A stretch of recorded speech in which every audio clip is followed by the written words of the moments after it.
God of great mystery and light. God whose grace teaches us to fear, and God whose grace our fears relieves. Open us to hear your still speaking voice present in the sanctuary with us today, illuminating these ancient stories and texts for us, guiding us on our path to becoming the beloved community. Let the words of my mouth and the meditations of all of our hearts move in sync with that spirit. And where my words depart or wander from your spirit, let them fall to the ground and melt away. Amen. Well, Eric Weiner of the New York Times, who writes of his globe-trotting adventures, has visited many of what Celtic spirituality calls the thin places of the earth.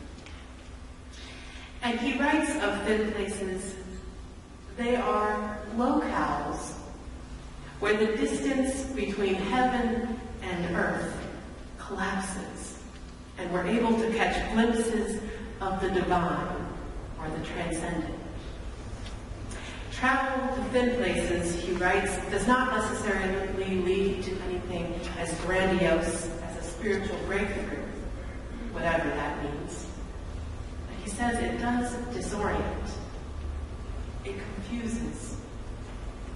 We lose our bearings and find new ones, or not. Either way, he says, we are jolted out of our old ways of seeing the world. And therein, he says, lies the transformative magic of travel to thin places. Maybe you found a few thin places in your journeys. Sometimes we make pilgrimages. We go to places around the world that others recognize as thin, like the Druid circles in Ireland, where others have said they've experienced the door to heaven cracked open, or the great cathedrals of Europe, or to the holy sites in Jerusalem and the surrounding area. But other times we find ourselves somewhere that we would never imagine could be a thin place. We find ourselves in a hospital room, or a jail cell, or in the middle of a busy street. And suddenly that place transforms into a spot of holy encounter.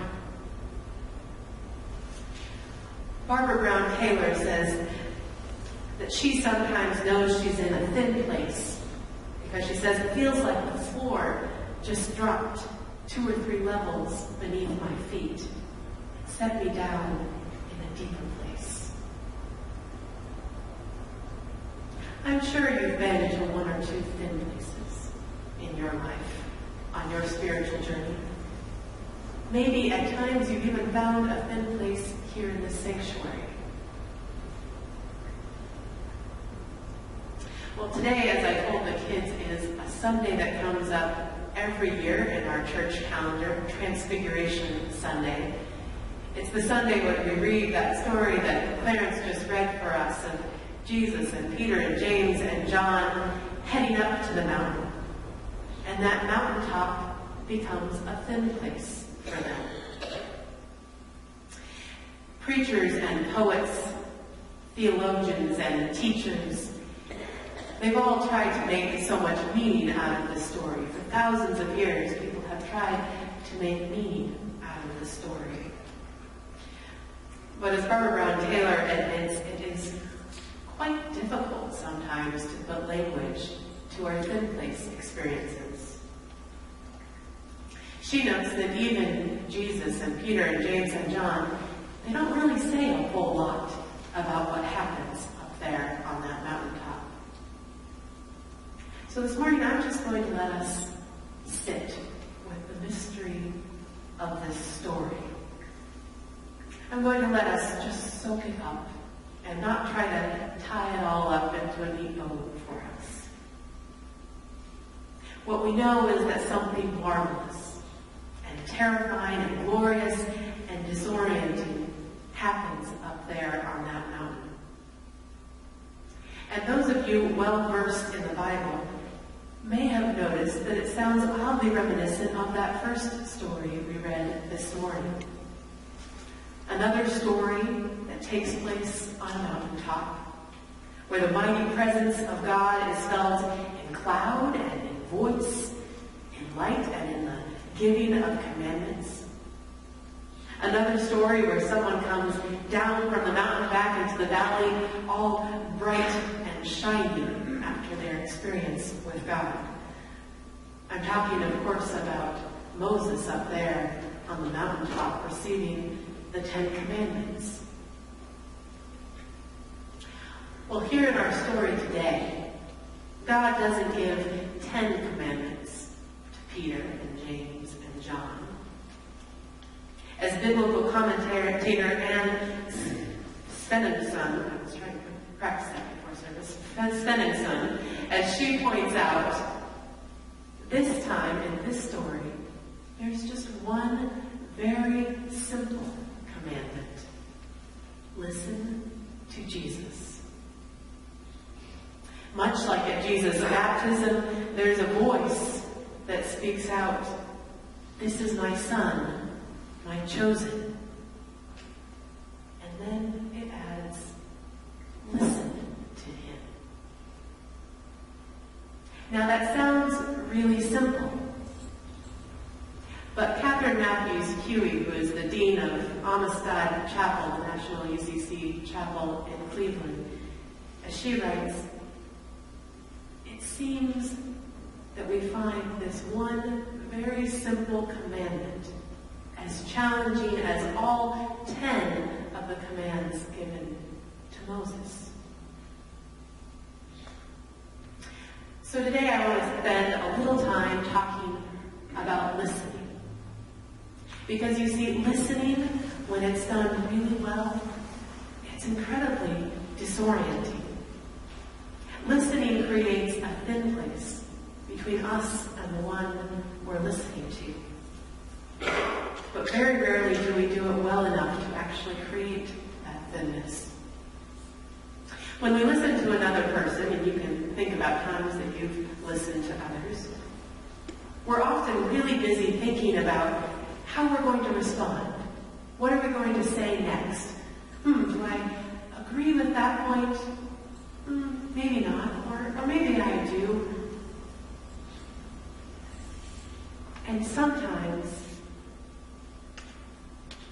even though we think we're focusing all our attention on the other person, our focus is actually still right back on us. How am I hearing this? Do I agree? How will I respond? You might even be doing that with the sermon right now.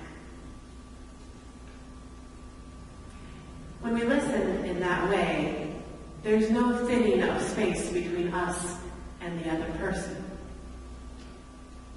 If anything, oftentimes that type of listening, it just thickens the distance between us. William Ury, who is the co-founder of Harvard's program on negotiation and a world-renowned expert in negotiation, he travels the world helping to run negotiations between all sorts of world leaders. He said in a talk recently that in genuine listening, the spotlight shifts from us to the other person. We put ourselves in their shoes, we tune into their wavelength. We listen from within their frame of reference, not our own. Well, that's the kind of curious, open listening that actually has the ability to transform or transfigure us. That's the kind of listening that can leave us really feeling different after a conversation, actually changed by a conversation. And it's also the kind of listening that is incredibly difficult for us. It's the kind that takes a lot of practice. It's the kind of listening that is really quite rare in the world.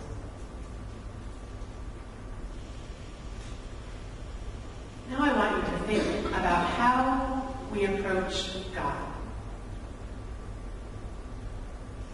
In circles of faith or religion or spirituality, we talk all the time about transformation, about seeking it, about wanting our encounters with the divine, with our relationship with the holy creator of the universe to actually change us. Wanting those moments of encounter to become thin places that leave us different, all bright and shiny, recognizably different to those around us. But the funny thing is, when we actually engage in communication with God, what we call prayer, very rarely do we do the kind of open listening, the open and curious listening that could actually lead to transformation or transfiguration. Think about it. How do you usually pray?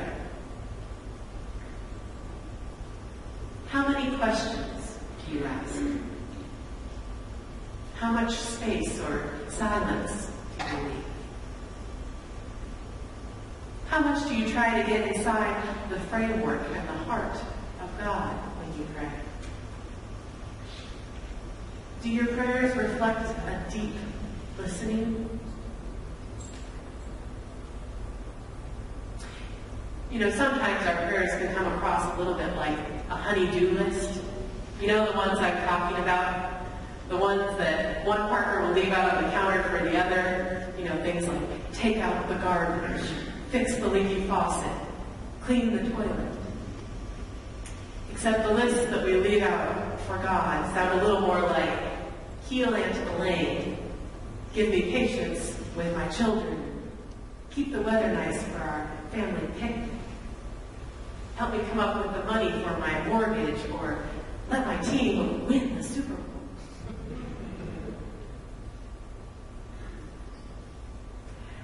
Alan Cohen writes, the purpose of prayer is not to change God's mind. The purpose of prayer is to change your mind so that you can see through the eyes of God. Now, I think there is room in prayer for our voice and our requests, for God's real and very willing response to us. But the truth is, if prayer is a conversation, we have 2 ears and 1 mouth. And what God says to us is probably a little more important than anything that will come spewing out of us. So prayer requires us to listen, to be open, to be curious, to be in genuine conversation where we actually let God change us and transfigure us. Have you ever tried to pray when you are boiling mad at someone? I don't know about you, but sometimes I go to God when I'm angry and I just begin to spew all my anger like a child coming to their parent and tattling on their sibling. I spew and I spew until I'm exhausted. And then something happens. I remember who I'm talking to. And the spotlight shifts. And I'm in a posture of listening. I enter into God's framework. And I look at that person that I've been spewing about through God's eyes and God's heart, through God's framework.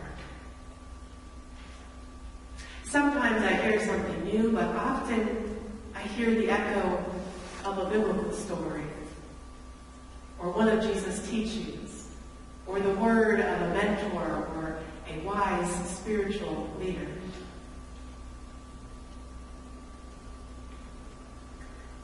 Just as Barbara Brown Taylor describes, in those moments it's like the floor drops out, and suddenly I'm somewhere really deep and raw.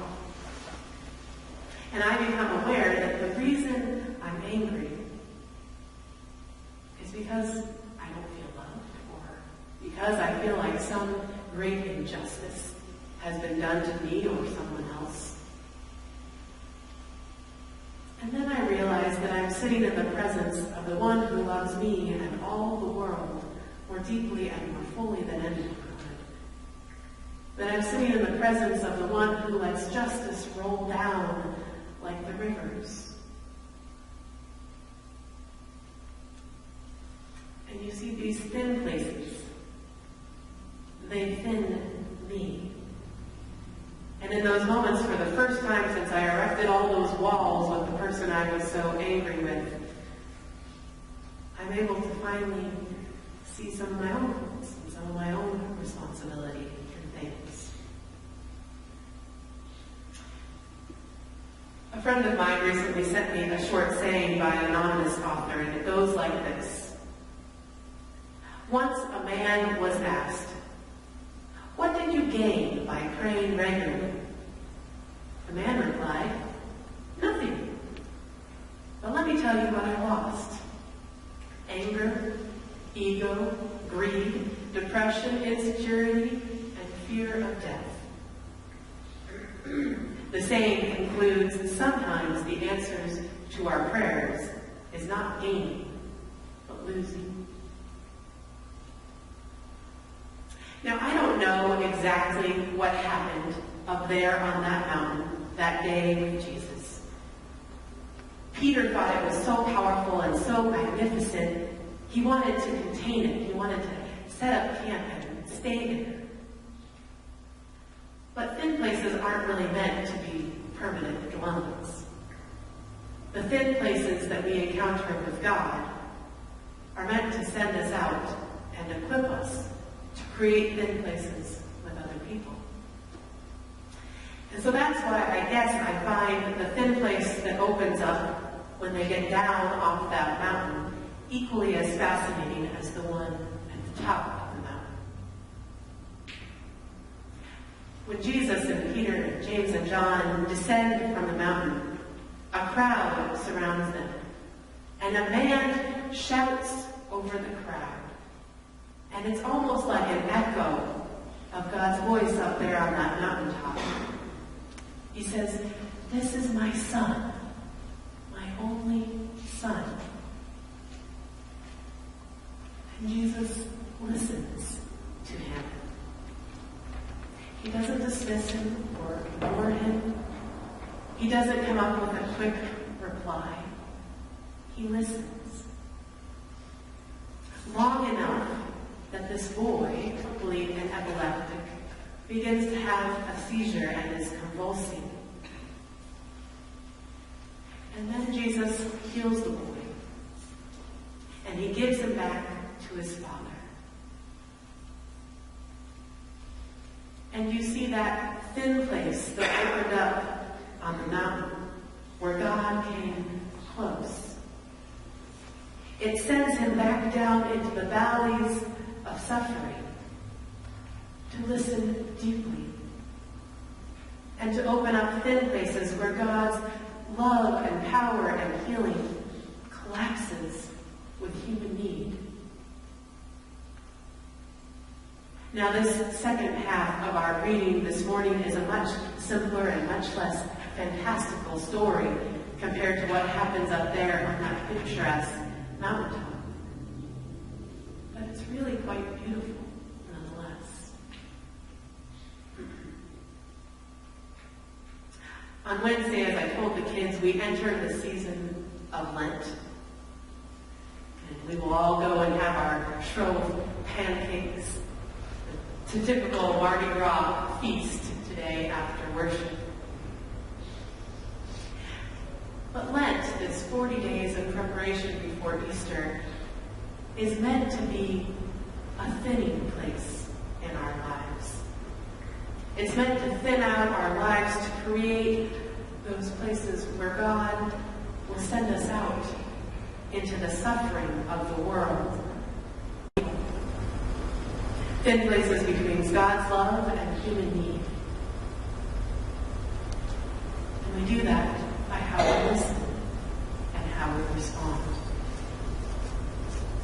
So I encourage you to find ways to thin out your life. Maybe try to figure something out before Wednesday when Lent begins. If you want, you can join us on Sunday mornings or Monday mornings. There'll be a group of us gathering for practice and prayer and films and discussions. Or find your own intentional way to pilgrimage through Lent. Whatever you do, practice listening to Jesus. And practice meeting the needs of the world in such an open and a curious way that it actually transforms and transfigures you in a way that it doesn't leave you the same as before. God be with us on this journey. Amen.